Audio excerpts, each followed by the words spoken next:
नमस्कार श्रोताओं, आप सुन रहे हैं उत्तराखंड मुक्त विश्वविद्यालय का सामुदायिक रेडियो हेलो हल्द्वानी। मैं doctor Anjana Baseda, assistant professor शिक्षा विभाग। शिक्षार्थियों, आप सभी ये जानते हैं कि आज सभी लोग मानसिक स्वास्थ्य से बहुत अधिक प्रभावित हो रहे हैं और उसमें सोशल मीडिया भी एक बहुत बड़ा कारक के रूप में हमारे सामने आ रहा है। इस संदर्भ में सोशल मीडिया का किशोरों के मानसिक स्वास्थ्य और प्रभाव पर चर्चा करने के लिए आज मैं आपके सामने प्रस्तुत हूँ।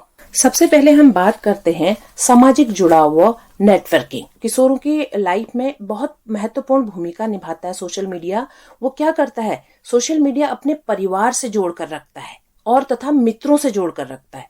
उसके बहुत सारे मित्र होते हैं, वो चाहे उसके पास हो न हो, चाहे वो उससे दूर हो, लेकिन वो उनसे जुड़ा रहता है।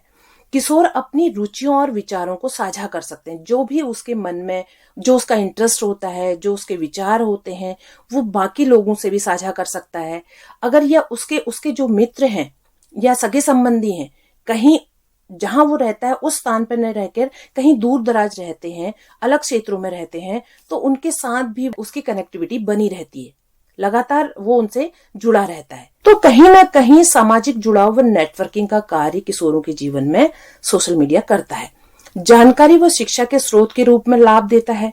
यूट्यूब हो गया, आज के समय में यूट्यूब हो गया, गूगल हो गया, इंस्टाग्राम हो गया, ये बहुत सारी जगह है, ऐसे फील्ड हैं जहां पर शैक्षणिक सामग्री हो गया, ट्यूटोरियल हो गया, प्रेरणादायक शिक्षा सामग्री हो गई। छात्रों को, जो किशोर हैं, जो किशोर अवस्था में प्रवेश कर चुके हैं, उन्होंने भविष्य में किस क्षेत्र में अपने करियर को बनाना है, उसकी जानकारी के लिए बहुत सारी शिक्षण सामग्री इन सारे साइट्स पे उपलब्ध है, जिसका फायदा किशोर उठाता है। उससे उसको सहायता मिलती है कि उसको किस क्षेत्र का चयन करना है, और विशेषकर उसको बहुत सारे जो तकनीकी कौशल हैं वो भी सीखने को मिलते हैं। बहुत सारे साइट्स ऐसे हैं जो विभिन्न प्रकार के तकनीकी कौशल का ज्ञान देते हैं, और आपने किस फील्ड को चुनना है, आपके लिए क्या बेहतर है, उसके लिए बहुत सारे करियर ऑप्शंस जो हैं सोशल मीडिया में विभिन्न साइटों में उपलब्ध हैं। तो ये सारी जानकारियों के स्रोत के रूप में सोशल मीडिया का प्रयोग एक बालक, एक किशोर कर सकता। आगे बात करते हैं आत्म अभिव्यक्ति व पहचान निर्माण में सहायक होता। ये जो सोशल मीडिया है वो आत्म अभिव्यक्ति यानी कि आपकी क्या इच्छाएं हैं उसको आप कैसे दिखाओगे दूसरों को, तथा पहचान निर्माण में सहायक होता है। जैसे किशोर अपनी जो उसके अंदर छिपी हुई बहुत सारी, वैसे तो सभी बच्चों के अंदर अलग अलग प्रकार की प्रतिभाएं होती हैं, कुछ न कुछ विशेष गुण हर बालक के अंदर होता है, हर किशोर के अंदर होता है, बट वो किसी के सामने उसको प्रेजेंट करने में हर कोई बालक समर्थ नहीं होता है, वो हिचकिचाता है।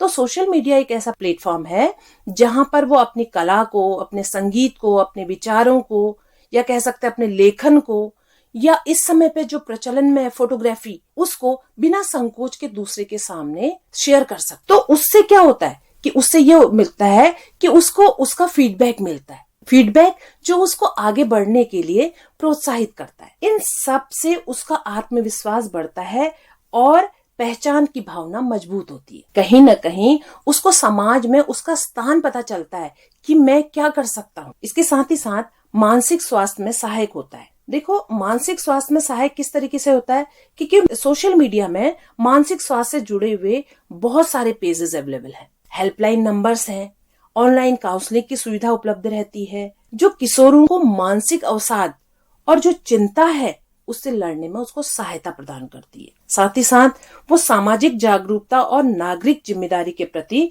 जागरूकता उत्पन्न करने में भी सहायक होता है।